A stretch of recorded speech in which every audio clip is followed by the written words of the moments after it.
Let's speak to Charlie Peters, freelance journalist who has been following and writing about this case. Charlie, hearing there from Chief Constable Steve Ashman, he says he understands that some people will find this difficult, but you've got to look at the long game here, and they put dangerous men behind bars. Hiya, thanks for having me on. Well, that's a way of analysing what's happened here, but we have to remember that there have been 35 other towns and cities in the UK where these crimes have taken place. And only in Newcastle have the police thought that they needed to hire a convicted child rapist in order to assist them. It doesn't seem to me like a necessary precaution to take, a necessary tactic for the police to take. And in doing so, they actually damage trust in the police. And, there are other ways of going about doing this. What are those other ways? Well, basic policing. We know in this case, for example, that in Newcastle, one gentleman who was arrested as part of this process, called Barmani Ahmadi, he was arrested in 2012 on suspicion of abusing young girls, and the police failed to even check his mobile telephone, which means he escaped a conviction, and 2 years later he was arrested again, found guilty, and will now possibly face the jail sentence.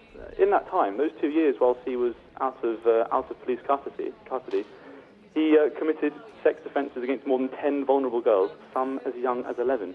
Now, did they need to hire a convicted child rapist to capture Mr. Ahmadi? No, they didn't. They just needed to check his phone. Basic policing and thorough investigative work can cover what, hiring these kind of horrific informants might do otherwise. I know police who work with informants all the time, and they tell me that they do have to work with difficult people that can't 100% be trusted. But you know what? Sometimes they come up with such crucial information that they could not get any other way.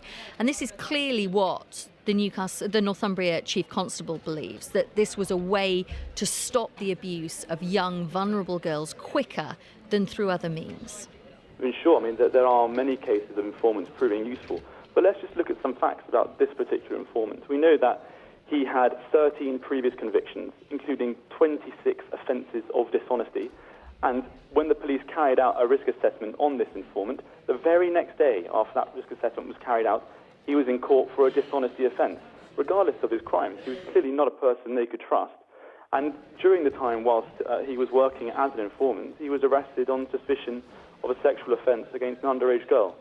So whilst informants may be useful in other areas of policing and criminal justice, it certainly doesn't seem to be the case that this informant, and in this area, it was wise to hire a child rapist to go after child rapists. Let me read you a couple of comments which have been coming in on the BBC News Facebook page. Sarah says, does that mean £10,000 of taxpayers' hard-earned money went to a criminal and then pay for their keep? It's unbelievable.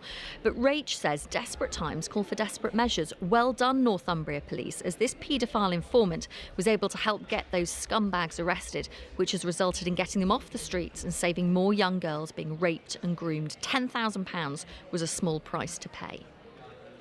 Well, £10,000, yes, taxpayers' money being used in this way is a shame, but the real cost isn't the financial one. It's the trust in the police and the understanding that the public have that their police officers are carrying out appropriate, basic and thorough investigative police work in order to capture these people.